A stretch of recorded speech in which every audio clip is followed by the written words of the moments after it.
Karbala में सौतेला रिश्ता देखो,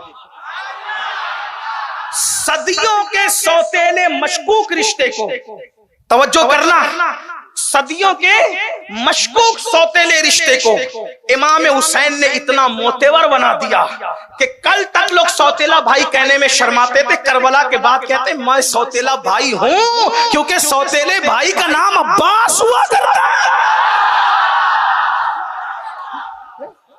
आप समझते हैं आप अब्बास क्या चीज, अब्बास क्या चीज है बताऊं, अब्बास क्या चीज है बताऊं, अब्बास क्या चीज है बताऊं, अब्बास क्या, जैसे रसूलुल्लाह को, जैसे तकाबुल के तौर पर नहीं सिर्फ समझाने, जैसे रसूलुल्लाह को अपने असहाब में सबसे ज्यादा एतमाद अफजलुल बशर बादल अंबिया बितहकीक सैयदना सिद्दीक अकबर पे था, वैसे ही करबला में सबसे ज्यादा एतमाद मेरे आका इमाम हुसैन को। आखिर हुसैन पाक ने सौतेले भाई को कितना प्यार दिया होगा कि सौतेला भाई यूं रिश्तों के बंधन में बंध के दीवाना हुआ होगा। आइए, अगर आप इजाजत दें, अब मैं वो अपना उन्वान छोड़ दूं करबला के बाद तो छेड़ भी नहीं सकूंगा, लेकिन अब्बास क्या है, सुन ले बात खत्म करता। अब्बास, गाजी अब्बास, मौला अब्बास, पहले ये सुन ले, हजरत अब्बास को कमरे बनु हाशिम कहते हैं, यानी इतने खूबसूरत थे अब्बास, इतने खूबसूरत थे अब्बास कि मौला अली के हमशबी थे। कद भी वैसा ही मियाना कद, चौड़ा सीना, सीना बहुत चौड़ा था और बाजू मोटे मोटे भरे हुए थे, बड़ी बड़ी आंखें और दाढ़ी भी खूबसूरत। मौर्रिखीन लिखते हैं कि जब ऊंटों को चारा खिलाते थे तो ऊंट की पीठ पे हाथ रख के खड़े होते थे। बहादुरी का ये आलम और खूबसूरती की वजह से लोग उनको कमर बनु हाशिम यानी बनु हाशिम का चांद कहते थे। और इतने सखी थे बाप की तरह, इतने सखी थे कि लोग उनको बाबुल हवाइज कहते थे, यानी इनके दरवाजे पे जाओ तो कभी मुराद रद्द नहीं होती। और आपको एक बात अल्लाह की कसम खा करके बताऊं, दरवाजे पे जाना तो दूर की बात, आप कहीं बैठ के उनका नाम लेकर के दुआ करें, मुराद पूरी ना हो तो फिर कहें। हर साल हमारे शहर मालेगांव में जो प्रोग्राम होता है, जब मैं गाजी साहब की शहादत पढ़ता हूँ तो लोगों को कहता हूँ जो मुरादे मांगने मांग लो। अल्लाह की कसम मालेगांव वालों से आप आकर के पूछें, बेटों की मुरादे मांगते हैं, बेटे पैदा, जुड़वा जुड़वा बेटे पैदा, बेटियां पैदा, रिश्ते, यानी बाबुल अवाइज की सखावत आज भी जारी है।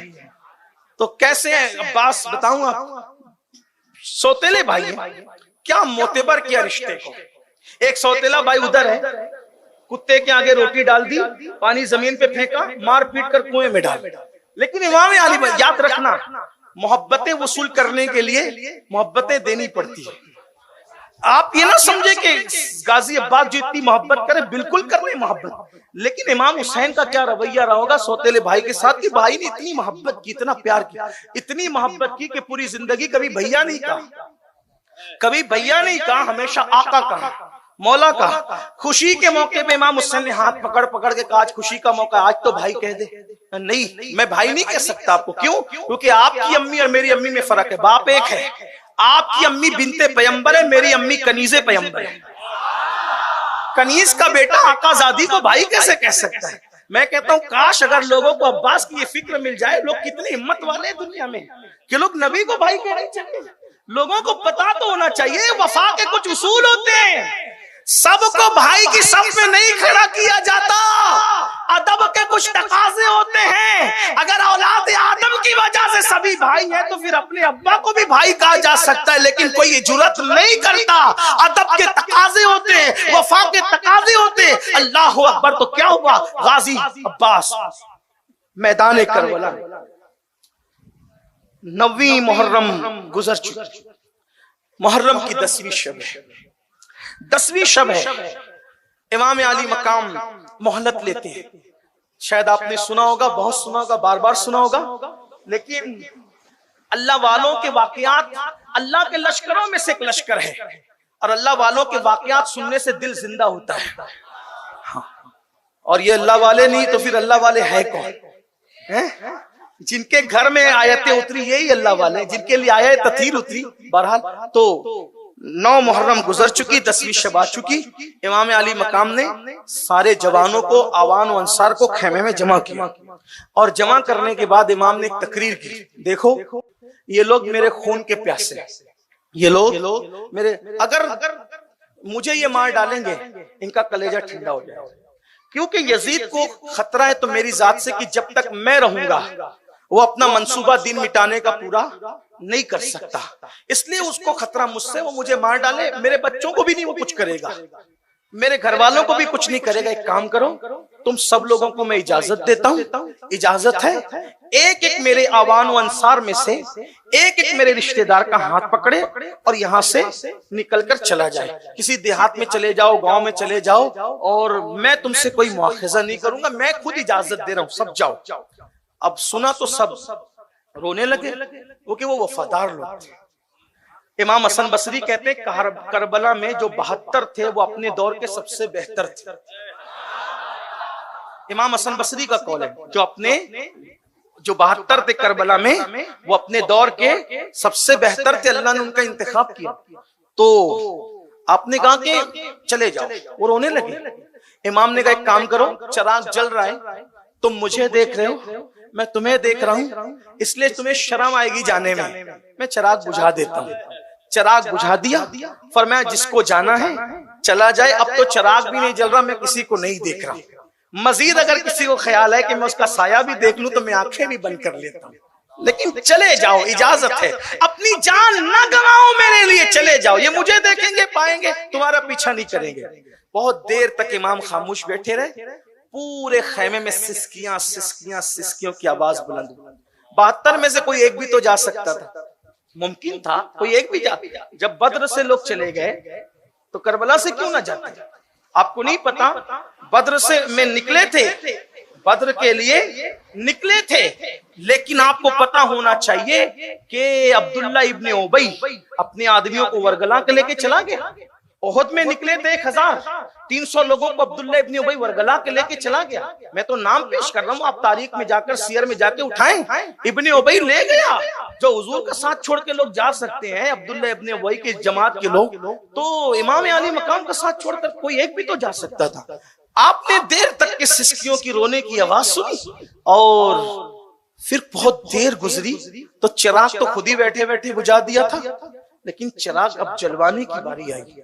जब चिराग जलाने की बारी आई तो कौन गया कौन रहा, ये तो अब चिराग जलने के बाद पता चलेगा कि कौन गया कौन रहा। इमाम ने जब चिराग जलाने की बात आई, कितना एतमाद था सौतेले भाई पर, आवाज किसी और को नहीं दी, ना बेटे को, ना भतीजों को, ना दूसरे भाइयों को, किसी को नहीं कहा अब्बास उठो चिराग जलाओ, अब्बास उठो चिराग जलाओ। यानी हुसैन पाक को कितना एतमाद है, कौन जाएगा कौन रहेगा गारंटी हो ना हो, लेकिन सब जा सकते हैं, मेरा अब्बास नहीं जा सकता। ये रिश्तों का एहतमाद है करबला में। आप करबला को जिस जाविये से देखें, आपको करबला में वो सब नजर आएगा। ये उन्वान है, स्टडी करें, आपको करबला में सब नजर आएगा। आगे पढ़ लूं, आप कोई मुराद लेना है तो ले लें। इमाम गाजी अब्बास की शहादत पढ़ देता हूं आपके सामने, ताकि एक शहादत ही पढ़ने का शरफ मुझे मिल जाए। तो गाजी साहब करबला में थे, आपने चिराग जला दिया, सब बैठे थे और रो करके कहते थे, आपके बचपने के दोस्त थे इमाम हुसैन के हजरत हबीब, उनका करबला में अलग से मजार है। हबीब कहते हैं हुसैन तेरे बाद की जिंदगी पे लानत है, नहीं जीना चाहता हूं तेरे बाद। मुस्लिम इब्ने औसजा कहते हैं अगर चले जाएंगे तो चंद दिन जीने के बाद फिर मरना है, आपके नाना को मुंह क्या दिखाएंगे, हम नहीं जीना चाहते। सब रोते थे, कहते थे काफी ठीक है, जाओ इबादत में मसरूफ हो जाओ, आज आखिरी रात। सुबह हुई, हर सुबह हर वक्त कोई ना कोई अजान देता था। करबला की सुबह में मौर्रिखीन लिखते हैं, देखो तारीख में सैकड़ों वाकयात और सैकड़ों अकवाल है, जितना पढ़ोगे उतने आपको अलग अलग अकवाल मिलेंगे। और करबला पे जितना लिखा गया सीरत मुस्तफा के बाद, उतना किसी उन्वान पे नहीं लिखा गया, सबसे ज्यादा करबला पे लिखा गया। लेकिन बहरहाल मौर्रिखीन का कौल है, बयान कर रहा हूं, सुन लें। आका इमाम अली मकाम ने फरमाया आज अजान अली अकबर देंगे। खूबसूरत थे, हुजूर की तस्वीर थे, आवाज भी कुछ मिलती जुलती हुजूर अलैहिस्सलाम से थी। करबला में फजर की अजान उनसे दिलवाई, खुद नमाज पढ़ी। जिंदगी की जमात के साथ आखिरी नमाज थी। करबला का मार्का गर्म हुआ, बहुत सर कटे और बहुत कुछ हुआ, लेकिन जब हजरते सैयदा सकीना, शहजादी सकीना, जिनको सुकैना भी कहते हैं, अब मैं जो है वो नाम के तलफ्फुज में अपनी कौम को इसलिए नहीं उलझाता क्योंकि जो कौम बेचारी करने का तर्जुमा नहीं जानती, अब उनको मैं क्या नाम के तलफ्फुज सिखाऊं, जो कहते आ रहे हो वही कहते रहो, और अगर फिर पढ़ लिख लो तो बात अलग है। लेकिन बहरहाल हजरत सैयदा सकीना ने, जो इमाम अली मकाम की 7 साल की शहजादी थी, उन्होंने बुलाया गाजी अब्बास को और मौला अब्बास को बुला के कहा, चचा जिंदगी में जो मांगा आपने हर हट पूरी की, हर मुराद पूरी की, हर तमन्ना पूरी। चचा आज पानी चाहती है आपकी भतीजी, मुझे पानी चाहिए। अब पानी अपने लिए कम, मेरे असगर के लिए ज्यादा। 6 महीने का मेरा भाई है, नन्ना सा मासूम। जब भी मैं जिक्र करबला में बयान करता हूँ तो लोगों से कहता हूँ कि अल्लामा अरशदुल कादरी ने जिस माना में लिखा है मैं उसी माना में कहता हूँ, लुग़वी माना में, और जिस माना में रवाफिस कहते हैं उस माना में ना कहते हैं, ना मानते हैं, ना हमारा वो अकीदा है। ठीक, फरिश्ते और अंबिया के सिवा हम किसी को मासूम नहीं मानते, लेकिन लुग़वी तौर पर बेगुनाह के माना मेरा मासूम 6 महीने का भाई है, और कभी मुट्ठियां बंद करता है, कभी खोलता है, कभी पैर समेटता है, कभी फैलाता है, और कभी जबान सूखी दिखाता है, होठों पर जबान फेरता है। चचा भाई की तकलीफ नहीं देखी जाती, हालांकि वो भी सगी बहन नहीं थी अली असगर, वो भी सौतेली बहन। यही करबला, रिश्तों की वफा को करबला कहते हैं, अल्लाह से वफा को करबला कहते हैं, रसूलुल्लाह के दीन के तहफ्फुज के लिए सब कुर्बान करने को करबला कहते हैं। तो बहरहाल कहा कि भाई के लिए पानी ला दे।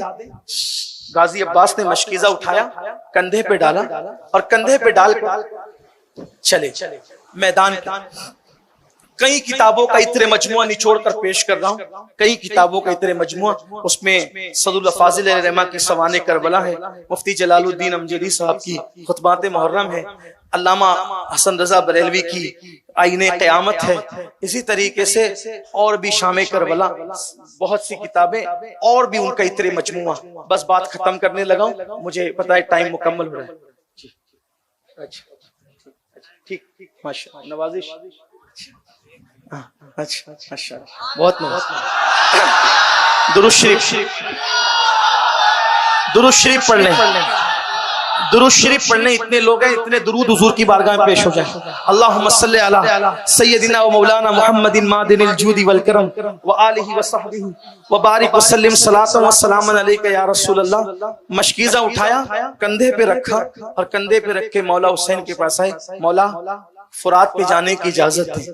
इमाम अली मकाम ने ऊपर से नीचे तक देखा, कहा सुबह से अब तक तो सबके लाशें उठा उठा करके लाता हूँ, खैमे में रखता हूँ, और जिसको देखो जो जाता है वापस नहीं आता, और अब तुम जाओगे, और तुम जाओगे तो मैं जानता हूं कि तुम भी वापस नहीं आओगे। हालात ऐसे हैं कि वापस नहीं आओगे।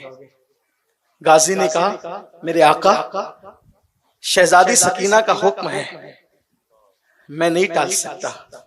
क्या जवाब दूंगा इस शहजादी को और शहजादों को? आप मुझे इजाजत दे, मैं पानी लेकर आता हूं। मौला ने देखा इमाम ने, और आंखों में आंसू आ गए। अगर ठीक है जाओ। काजी पहुंचे, 500 सिपाहियों का पहरा था फुरात पर। फुरात मौजे मार रहा था, कुत्ते सूअर जानवर उसमें लौट भी रहे थे, पानी भी पी रहे थे। दूसरे किनारे पर काफिर को भी पीने की इजाजत थी, जानवरों को, चिड़ियों को, कौवों को, सबको पीने की इजाजत थी। अगर पानी पर पहरा लगा था तो सिर्फ किसके लिए? साकिए कौसर के लालों के। साकिए कौसर, क्या हालात थे। जब दुनिया दिल में बस जाती है तो इंसान कहाँ पहुंचता है ना। गाजी 500 फौज का पहरा है, एक अकेला गाजी जुल्फिकार हैदरी हाथ में लेकर चलाता है, और खैबर की याद ताजा हो जाती है। वो पीछे हटते, फुरात में घोड़े के कदम डालते, नीचे उतरते, पानी भरते, पानी भर के कंधे पे डालते, हाथ में लेते, हाथ में लेकर के सोचा मैं भी पी लूं। पीने की कोशिश करते हैं तो ख्याल आता है नबी के नवासे प्यासे हैं, और अब्बास कैसे पी ले। छोड़ दिया, नहीं पिया। घोड़े पे बैठे चले। शिमर ने कहा प्यासे लड़ रहे थे ये अब तक, इनको ज़ेर नहीं किया गया। अगर एक कतरा भी पानी अहले बैत के खेमे में पहुंच गया, तुम्हारी औरतें बेवा होगी, तुम्हारे बच्चे यतीम होंगे, वापस जाने का तसव्वुर छोड़ देना। और अगर वापस खैर से जाते हो तो पानी मत जाने दो। बस इतनी आवाज निकली जालिम की और टूट पड़े गाजी अब्बास पर। जब चारों तरफ से टूट पड़े तो उन्होंने तलवार चलाई। कुछ लोगों को लगता है कि ये ड्रामा है, फलसफा है, और क्या कोई आंखों से देख रहा था। याद रखें, करबला शरीफ को इमाम ज़ैनुल आबिदीन ने बार बार बयान किया, सैयदा ज़ैनब ने बार बार बयान किया, उम्मे कुलसूम शहजादी ने बार बार बयान किया। और इसी तरीके से आपको और हैरत होगी कि सामने की तरफ जो दुश्मनों के साथ आए थे लेकिन इमाम की करामतें देखकर लड़े नहीं बल्कि दबक कर छुप गए थे, उन्होंने भी ये मनाजिर बयान की। हमीद इब्ने मुस्लिम ने कई रिवायतें बयान की। अब लोग कहते हैं कि दुश्मन की रिवायत कहाँ काबिल कबूल होगी। हमने कहा दुश्मन अगर मुखालफत में करे तो कबूल नहीं होगी, लेकिन दुश्मन अगर किसी के बहादुरी का किस्सा सुनाए तो फिर वो कितना मोतेबर होगा। ये बात होती है ना, बात तो ये होती है। क्योंकि बहरहाल सबके नसीब है, कोई किसी की तारीफ करता है, कोई किसी की तारीफ करता है, छोड़िए उनको, उनके हाल पे छोड़िए। अल्लाह का शुक्र है कि अल्लाह ताला ने हमें जो है वो अहलुल बैत की, असहाबे रसूल की, अंबिया की, औलिया की तारीफ करने की तौफीक अता फरमाए। अल्लाह बस इस तारीफ को कबूल फरमा ले। तो गाजी ने जो है वो तलवार चलाई और तलवार चलाने के बाद बहुत मुकाबला किया। जब मुकाबला किया तो पीछे से आए और गाजी अब्बास के एक हाथ पे हमला किया। उन्होंने मशकीजा तो उस हाथ में था ही, तलवार भी उस हाथ में पकड़ी और फिर तलवार पकड़ करके मशकीजा और तलवार साथ लेकर जंग की। दूसरे हाथ पे वार किया, दूसरा हाथ कटा, मशकीजा मुंह में दबाई, दांतों में। जब मशकीजा दांतों में दबाया तो उन लोगों ने कहा कि मशकीजे पे तीर चलाओ, और जब मशकीजे पे तीर चलाया तो तीर मशकीजे को चीरते हुए हजरत गाजी के मौला अब्बास के सीने में पेवस्त होना शुरू हुए। और पेवस्त होना शुरू हुए तो एक तीर सर की तरफ चला और गाजी पर गशी की कैफियत तारी हुई। बस जब गशी कैफियत तारी हुई तो फूट फूट के रोने लगे। इस पर के पानी ले जाने में कामयाब न हो सका। फुरात से थोड़ी सी दूर पर ये जंग हुई और गाजी वहीं पर घोड़े से जमीन पर आए, आवाज लगाई, मौला मेरी मदद कीजिए। इमाम अली मकाम ये मंजर खेमे के दरवाजे से देख रहे थे। जब देखा कि गाजी जमीन पर आए हैं तो घोड़ा दौड़ाते हुए वहां तक पहुंचे, और जब वहां पहुंचे तो दुश्मनों को हटाया। हटाने के बाद गाजी को अपनी गोद में लिया और गोद में लेने के बाद तीर निकाला सर से और चेहरे पर हाथ फेरा। चेहरे पे हाथ फेरा तो ठंडक हाथों की पाकर आपने आंख खोली तो अपने आप को इमाम अली मकाम की गोद में पाया। और जब इमाम अली मकाम की गोद में पाया तो गाजी ने आंख खोली और खोल के मुस्कुराए और मुस्कुरा के कहा कि मैं फातिमतुज़ ज़हरा की दुआओं से पैदा हुआ था और सैयदा ने मेरे लिए इसलिए दुआ की थी मेरी पैदाइश की, ताकि मैं करबला में आपके काम आऊं। उसका वाकया यह है कि जब सैयदा फातिमतुज़ ज़हरा दुनिया से तशरीफ ले जाने लगी थी तो मौला अली को आखिरी मुलाकात में कहा था, अली मेरे बाद तुम किसी न किसी बीवी से निकाह तो करोगे। इस रिवायत को सरकार नज़मी ने अपनी किताब में लिखा, जिसका मफ़हूम मैं पेश करता हूँ कि अली मेरे बाद किसी न किसी औरत से तुम निकाह तो करोगे। मेरी मौजूदगी में तुमने निकाह नहीं किया लेकिन मेरे बाद तो करोगे। मौला अली को ख्याल आया कि अगर मैं हाँ कर दूं तो ये जाते जाते दिल को तकलीफ न ले जाएं, तो चुप रहे। काली कहो ना मेरे बाद निकाह तो करोगे, लेकिन मेरी वसीयत है जब मेरे बाद निकाह करना तो किसी बहादुर औरत से करना निकाह, बहादुर घराने की बहादुर औरत से निकाह करना। मौला अली ने कहा, सैयदा अब तक तो खूबसूरती और नसब और ये सारी चीजें देखकर निकाह होते, ये अजीब सी शर्त नहीं है कि बहादुर औरत और बहादुर घराने की औरत से निकाह करना, इसका क्या मतलब है?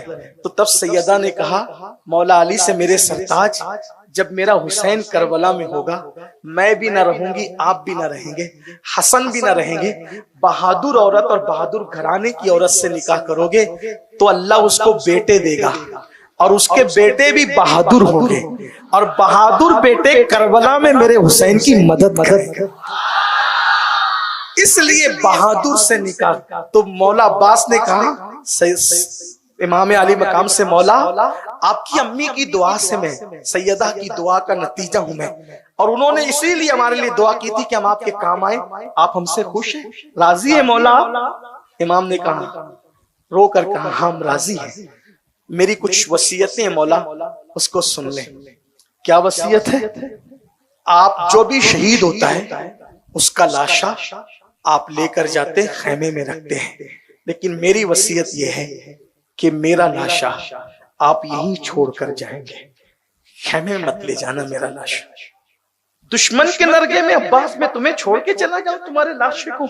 हाँ, ये जो चाहे कर लें, लेकिन मेरा लाशा खैमे में इसलिए मत लेकर जाना कि जब तक मेरा लाशा नहीं ले जाओगे, सकीना शहजादी को इंतजार रहेगा कि मेरा चच्चा अब आएगा, अब आएगा, अब आएगा, और इंतजार रहेगा तो उसको सब्र भी होता रहेगा, इसलिए मेरा लाशा मत ले जाना। दूसरी चीज, शहजादी को पता मत चलने देना कि अब्बास शहीद हो गए, क्योंकि अगर अब्बास की शहादत की खबर मिलेगी तो शहजादी की हिम्मत टूट जाएगी।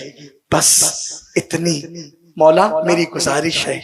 इमाम से ये कहकर उन्होंने जी भर करके चेहरा देखने की कोशिश की, तो इमाम ने भी उनका हाथ पकड़ा और कहा, तेरी तो हर मुराद पूरी करूंगा मेरे गाजी, लेकिन तू भी तो मेरी एक मुराद पूरी कर दे, तू भी तो मेरी एक मुराद पूरी कर दे। मौला आपकी क्या मुराद है और मैं कैसे मुराद पूरी कर सकता हूँ? तूने जिंदगी में कभी हुसैन को भाई नहीं कहा, एक मर्तबा भाई कह दे दुनिया से जाते जाते, बस मेरी मुराद पूरी हो जाएगी। मौर्रिख लिखता है, कहां तक मौर्रिख ने इंसाफ किया मुझे नहीं पता, मैं बतौर नाकिल नकल कर रहा हूं। मौर्रिख लिखता है कि गाजी ने चेहरा देखा और हल्की सी रुंधियाई हुई जबान में, हल्के से रुंधियाई हुई जबान में भैया कहा और उनका सर लुढ़क गया। यानी कि आखिरी जबान पर जो नाम था वो मौला हुसैन का नाम था। भैया कहकर आप जामे शहादत नोश फरमा चुके। लाशे को जमीन पे रखा, इमाम हुसैन ने हाथ को कमर पे रखा और कहा, गाजी तेरे जाने से मेरी कमर टूट गई।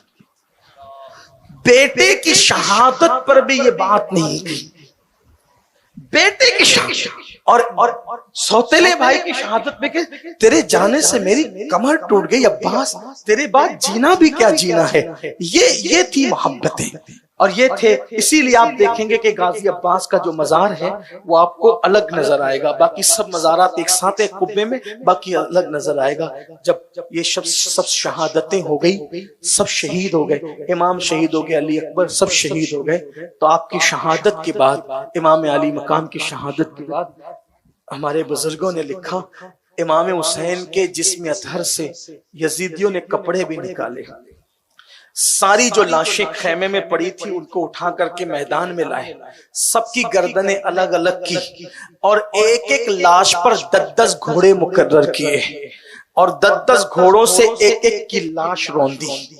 हमारे यहाँ काफिरों के साथ भी ये नहीं किया जाता। हमारे उलमा ने कहा, अगर कुत्ता सड़क पे मर करके पड़ा हो और तुम बाइक, कार या ट्रक चला रहे हो तो उस मरे हुए कुत्ते पर उसका चक्का न चलाना, वरना क़यामत के दिन अल्लाह उसके बारे में भी तुमसे सवाल करेगा। अंदाजा फरमाए, पागल कुत्तों का मुसला करने से इस्लाम मना करता है, काफिर के साथ ये सुलूक करने से। क्या वो जालिम थे? एक एक लाश पर 10-10 घोड़े मुकर्रर किए। उस्ताद ज़मान मौलाना हसन बरेलवी, जिनकी किताब पर आला हजरत की तस्दीक है, उन्होंने यहां तक लिखा कि बीबियों के जेवर छीने, जिन शहजादियों के घर में इजाजत के बगैर जिब्रील नहीं आते थे, उनके जेवर छीने, जेवर ही नहीं हत्ता के दुपट्टे तक छीने उन शहजादियों के, उनको बगैर दुपट्टे का किया। शहजादी सकीना की कान की बालियां तक छीनी। शहजादी सकीना ने सोचा कि काफिर भी यतीमों पे रहम करते हैं, अगर मैं बताऊंगी कि मैं यतीम हूं तो मुझ पे रहम करेंगे। तो शहजादी सकीना ने कहा, मैं हुसैन की यतीम बेटी हूं। इतना सुनना था कि उन्होंने शहजादी सकीना को तमाचे मारे और शहजादी सकीना को तमाचे मारकर बीबियों के दुपट्टे छीनकर लाशों पे घोड़े दौड़ाकर उन्होंने खैमे को आग लगा दी, खैमे जला दिए।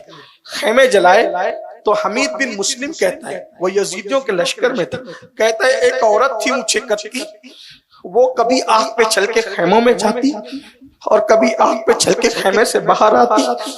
तो मैंने पूछा, बीबी क्या तुझे अपनी जान से मोहब्बत नहीं है? तू ये आग पे चल के बार बार अंदर बाहर करती, क्या बात है? तो उस बीबी ने कहा, मेरा नाम जैनब है, मेरे भाई की एक ही निशानी है, बीमार बेहोश पड़ा हुआ है, अगर मैं उसको न बचाऊंगी तो नस्ल हुसैन खत्म हो जाएगी, इसलिए मैं मेरे भतीजे को बचाना चाहती हूँ। हमीद बिन मुस्लिम कहता है, मैंने देखा कि जलती हुई आग पर अंदर गई और कंधे पर ज़ैनुल आबिदीन को डालकर ला करके बाहर किया।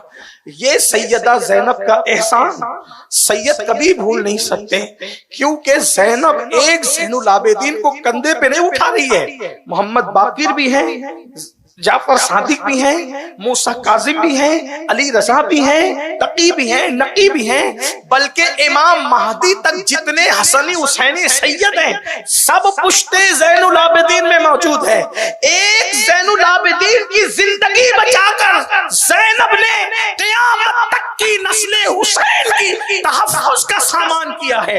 ये सैयदा ज़ैनब का किरदार है। अल्लाहु अकबर। और बताया कि औरत सिर्फ घर में कपड़े और बर्तन धुलने वाली का नाम नहीं है। अगर औरत हौसला करे और किरदार को पाकीज़ा बनाए तो उसके हौसले से पूरी पूरी नस्लों की हिफाजत तक हो जाती है। खेमे जल चुके, खेमे जल चुके, लाशों पे घोड़े दौड़ रहे। सैयदा ज़ैनब का किरदार, लाशों पे घोड़े, बहनों की तवज्जो आप सबकी, लाशों पे घोड़े दौड़ रहे, खेमे जल चुके। बयान करने वालों ने बयान किया, सूरज को गहन लग गया, तारे आपस में टकराने लगे। इमाम बहकी लिखते हैं कि 7 दिन तक आसमान से बारिश बरसी, खून की बारिश। अगर ये कह ले उसको दूसरे अल्फाज में कि आसमान भी खून के आंसू रोया। बैतुल मुकद्दस और जहां से पत्थर हटाया जाता उस दिन ताजा खून निकल आता। लेकिन करबला में क्या हुआ? घोड़े दौड़ चुके लाशों पर और लाशें कट गई, कटे पिटे टुकड़े पड़े हुए, खेमे जल चुके। ऐसे में बीवियां रो रही खुले आसमान के नीचे। सैयदा ज़ैनब बीवियों से कहती, बीबियां, ऐ नबी के घर की बहुओं, नबी की बेटियों, नबी की नवासियों, नबी की पोतियों, बहुत रो चुकी हो, बहुत रो चुकी हो, और जितना रोई हो इससे ज्यादा रोना अभी बाकी है। अभी बहुत रोना है तुमको, बहुत रुलाया जाएगा। सालारे काफिला तो जा चुका, सालारे काफिला की मौजूदगी में ये किया, उसके जाने के बाद क्या होना है तुम्हें नहीं पता, लेकिन इतना जरूर है बहुत रो चुकी हो, बहुत रोना बाकी है। लेकिन सुनो, असर का वक्त जा रहा है, पहले असर की नमाज पढ़ लो।